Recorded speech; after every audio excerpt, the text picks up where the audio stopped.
दोस्तों, हमारी पूर्वी सीमा से इस वक्त एक ऐसी बड़ी और अभूतपूर्व खबर सामने आ रही है जिसने दिल्ली के रणनीतिक गलियारों में भारी हलचल पैदा कर दी है। आप सभी जानते हैं कि देश की सुरक्षा को अभेद्य बनाने के लिए भारत अपनी ही जमीन पर दिन रात सुरक्षा बाड़ यानी तार फेंसिंग का काम पूरी रफ्तार से आगे बढ़ा रहा है। लेकिन इस काम को रोकने के लिए सामने वाले पक्ष ने इस वक्त अपनी पूरी ताकत झोंक दी है। सीमा पर चल रहे इस काम के बीच अचानक एक ऐसी अप्रत्याशित घटना सामने आई है जिसने पूरे सुरक्षा तंत्र को पूरी तरह अलर्ट मोड पर डाल दिया है।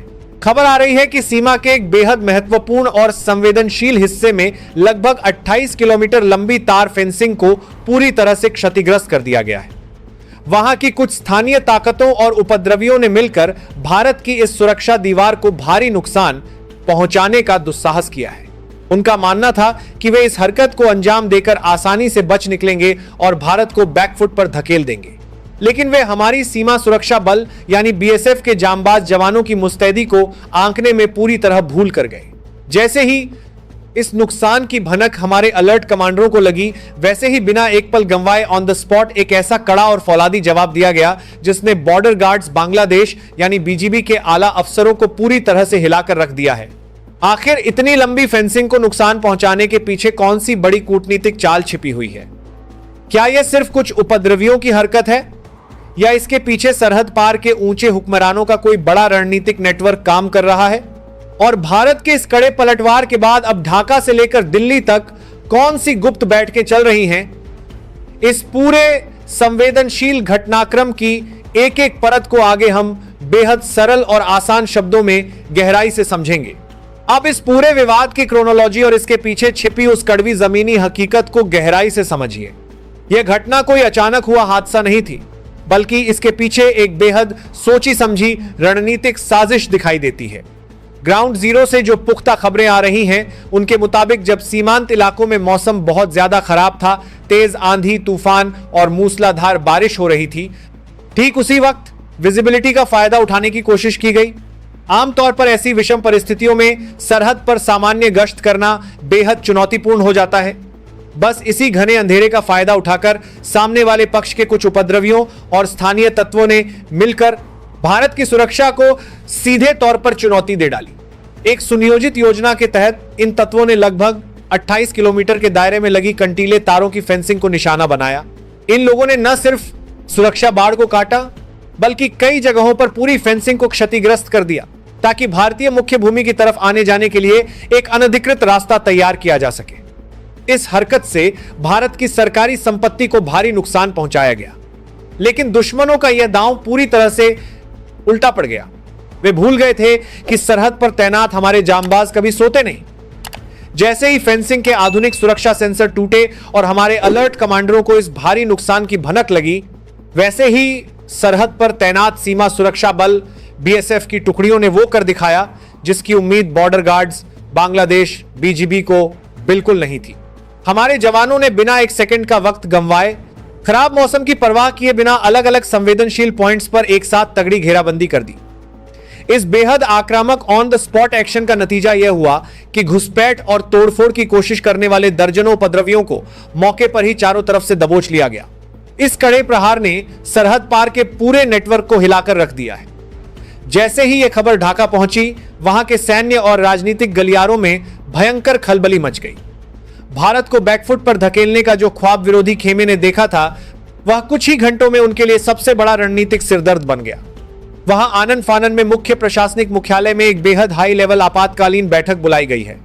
बांग्लादेश के सामने इस समय सबसे बड़ा संकट यह है कि वे भारत के इस नए और आक्रामक तेवर का सामना कैसे करें।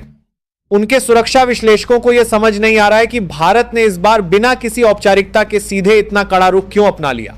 लेकिन हलचल सिर्फ ढाका में नहीं है, बल्कि इस समय देश की राजधानी नई दिल्ली के रणनीतिक गलियारों में भी एक बेहद गोपनीय और महाचक्रव्यूह रचा जा रहा है। भारत के गृह मंत्री अमित शाह के नेतृत्व में एक बेहद उच्च स्तरीय आपात बैठक चल रही है। इस महा बैठक की गंभीरता का अंदाजा आप सिर्फ इस बात से लगा सकते हैं कि इसमें अमित शाह के साथ देश के राष्ट्रीय सुरक्षा सलाहकार अजीत डोभाल, विदेश मंत्री एस जयशंकर और रक्षा मंत्री राजनाथ सिंह एक साथ एक ही टेबल पर मौजूद हैं। देश के ये चारों सबसे बड़े रणनीतिकार पल पल बदलते जमीनी हालात की खुद समीक्षा कर रहे हैं। अजीत डोभाल सरहद की सुरक्षा व्यवस्था और सुरक्षा बलों की अगली रणनीतिक पोजीशनिंग का खाका तैयार कर रहे हैं, तो वहीं विदेश मंत्री एस जयशंकर इस पूरे मामले पर अंतर्राष्ट्रीय स्तर पर उठाए जाने वाले कूटनीतिक कदमों की रूपरेखा तय कर रहे हैं, ताकि कोई भी बाहरी देश इस मुद्दे पर भारत को घेरने की जुर्रत न कर सके। रक्षा मंत्री राजनाथ सिंह ने पूर्वी कमान की भारतीय सेना को भी पूरी तरह से अलर्ट पर रहने के निर्देश दे दिए हैं, ताकि जरूरत पड़ने पर सुरक्षा बलों को तुरंत बैकअप दिया जा सके। सबसे बड़ी बात यह है कि यह पूरी कोर टीम मिलकर सीधे प्रधानमंत्री नरेंद्र मोदी को पल पल की ब्रीफिंग दे रही है। दिल्ली से साफ संदेश दे दिया गया है कि भारत अब किसी भी तरह के रक्षात्मक रुख में नहीं रहेगा। जब तक सरहद पर इस 28 किलोमीटर की फेंसिंग का काम दोबारा पूरी ताकत से पूरा नहीं हो जाता और इस साजिश के पीछे छिपे मास्टरमाइंड्स की कमर नहीं टूट जाती, तब तक भारत का यह अभियान रुकने वाला नहीं है। दोस्तों, खराब मौसम की आड़ लेकर भारत की 28 किलोमीटर लंबी फेंसिंग को नुकसान पहुंचाने की इस नापाक हिमाकत और हमारी जांबाज बीएसएफ के इस ऑन द स्पॉट फौलादी एक्शन पर आपका क्या सोचना है? क्या आपको लगता है कि दिल्ली की इस हाई लेवल कोर टीम के कड़े फैसले इस पूर्वी सरहद पर दुश्मनों के मंसूबों को हमेशा के लिए दफन कर देंगे? अपनी राय नीचे कमेंट बॉक्स में पूरे जोश और देशभक्ति के साथ तुरंत साझा करें। आपके एक एक कमेंट का हमें इंतजार रहता है। अगर आप भी सरहद पर मुस्तैद हमारे इन जांबाज जवानों के इस अदम्य साहस और देश सुरक्षा से जुड़ी हमारी इस प्रामाणिक और निष्पक्ष खोजी रिपोर्ट का दिल से समर्थन करते हैं, तो इस वीडियो को एक जोरदार लाइक जरूर दें। आपका एक लाइक हमारे वीरों के सम्मान को और बढ़ाता है। देश की संप्रभुता, कूटनीति और हर बड़े अंतर्राष्ट्रीय षड्यंत्र का सबसे सटीक सच सबसे पहले देखने के लिए हमारे चैनल न्यूज भारत को अभी सब्सक्राइब करें और नीचे दिए गए बेल आइकन को दबाना बिल्कुल मत भूलना, ताकि देश से जुड़ी कोई भी बड़ी खबर आपसे छूटने ना पाए। चलिए अब लौटते हैं उस सबसे बड़े रणनीतिक मोड़ पर कि दिल्ली की इस महा बैठक के बाद अब हमारी खुफिया एजेंसियां पूछताछ में कौन से बड़े राज उगलवा रही हैं। अब इस महा रिपोर्ट के उस हिस्से को समझिए जो इस पूरे घटनाक्रम का सबसे बड़ा और निर्णायक मोड़ है। जब खुफिया एजेंसियों ने इस पूरे मामले की कड़ाई से जांच शुरू की, तो ऐसे चौंकाने वाले तथ्य सामने आए जिसने इस पूरे विवाद के पीछे की गहरी रणनीतिक साजिश की परतों को खोल कर रख दिया है। यह कोई साधारण घुसपैठ या स्थानीय विवाद का मामला नहीं था, बल्कि देश की सुरक्षा को सीधे चुनौती देने वाले एक सुनियोजित नेटवर्क का हिस्सा था। ग्राउंड जीरो से जो पुख्ता सामरिक इनपुट्स आ रहे हैं, उनके मुताबिक इस 28 किलोमीटर लंबी फेंसिंग को निशाना बनाने का असली मकसद भारतीय सीमा के भीतर बड़े पैमाने पर अस्थिरता पैदा करना और अवैध गतिविधियों के लिए एक हमेशा खुला रहने वाला रास्ता तैयार करना था। साजिशकर्ताओं का प्लान था कि खराब मौसम की आड़ में सुरक्षा दीवार को इतना नुकसान पहुंचा दिया जाए कि उसे दोबारा पूरी तरह ठीक करने में महीनों का वक्त लग जाए और इस बीच वे अपने मंसूबों को अंजाम दे सकें। लेकिन सीमा सुरक्षा बल बीएसएफ के ऑन द स्पॉट रणनीतिक और फौलादी एक्शन ने इस पूरे प्लान को पूरी तरह से फेल कर दिया है। इस बड़ी कूटनीतिक और सामरिक जीत के बाद नई दिल्ली ने अपने तेवर बेहद कड़े कर लिए हैं। विदेश मंत्रालय के जरिए संबंधित प्रशासन को एक बेहद सख्त और दो टूक संदेश भिजवाया गया है कि सरहद पर किसी भी तरह की अराजकता या भारतीय संपत्ति को नुकसान पहुंचाने की कोशिश को अब किसी भी कीमत पर बर्दाश्त नहीं किया जाएगा। दिल्ली का यह रुख साफ करता है कि भारत पड़ोसी देशों के साथ शांतिपूर्ण संबंध तो चाहता है, लेकिन देश की संप्रभुता और सुरक्षा की कीमत पर कोई समझौता नहीं होगा।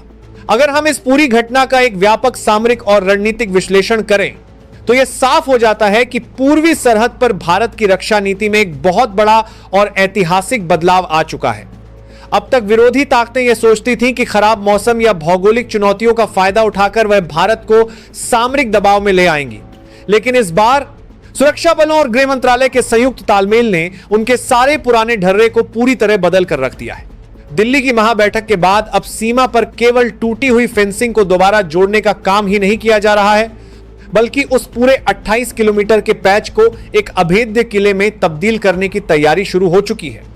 सुरक्षा बल इस इलाके में अब अत्याधुनिक एंटी कट फेंसिंग और लेजर सेंसर ग्रिड को तैनात कर रहे हैं, जिसे काटना या उखाड़ना लगभग नामुमकिन होगा। इसके साथ ही सीमांत क्षेत्रों में गश्त यानी पेट्रोलिंग की फ्रीक्वेंसी को दोगुना कर दिया गया है और किसी भी संदिग्ध हलचल पर बिना किसी औपचारिकता या फ्लैग मीटिंग का इंतजार किए तुरंत एक्शन लेने की खुली छूट दे दी गई है। हिंदुस्तान के इस नए सामरिक चक्रव्यूह ने सीमा पार बैठे मास्टरमाइंड्स को पूरी तरह बैकफुट पर धकेल दिया है। वे समझ चुके हैं कि भारत की इस फौलादी सुरक्षा दीवार को हिलाना अब उनके बस की बात नहीं है। तो दोस्तों, खराब मौसम का फायदा उठाकर भारत की 28 किलोमीटर लंबी फेंसिंग को नुकसान पहुंचाने वाले तत्वों के खिलाफ हमारी जांबाज बीएसएफ और देश की इस हाई लेवल कोर टीम के इस प्रचंड और कड़े एक्शन पर आपकी क्या राय है? क्या आपको लगता है कि गृह मंत्री अमित शाह की अगुवाई में दिल्ली में लिए गए इन सख्त फैसलों के बाद पूर्वी सरहद हमेशा के लिए सुरक्षित और शांत हो जाएगी? अपनी राय नीचे कमेंट बॉक्स में पूरे जोश और देशभक्ति के साथ जरूर साझा करें। अगर आपको हमारे वीर जवानों के इस अदम्य साहस और देश की संप्रभुता से जुड़ी हमारी यह विशेष खोजी रिपोर्ट पसंद आई हो तो सरहद पर तैनात देश के इन जांबाज सपूतों के सम्मान में इस वीडियो को एक लाइक और शेयर जरूर कर दीजिएगा। देश की सुरक्षा, कूटनीति और हर बड़े अंतर्राष्ट्रीय षड्यंत्र का सबसे सटीक, बेबाक और पूरी तरह से प्रामाणिक विश्लेषण सबसे पहले देखने के लिए हमारे चैनल को अभी सब्सक्राइब करके नीचे दिए गए बेल आइकन को दबाना बिल्कुल मत भूलिएगा। अपना और अपने परिवार का ख्याल रखिए। मिलते हैं आपसे अगले एक और बेहद कड़क और रणनीतिक वीडियो में, तब तक के लिए पूरे जोश के साथ कमेंट बॉक्स में लिखिए और मेरे साथ बुलंद आवाज में कहिए, जय हिंद, वंदे मातरम।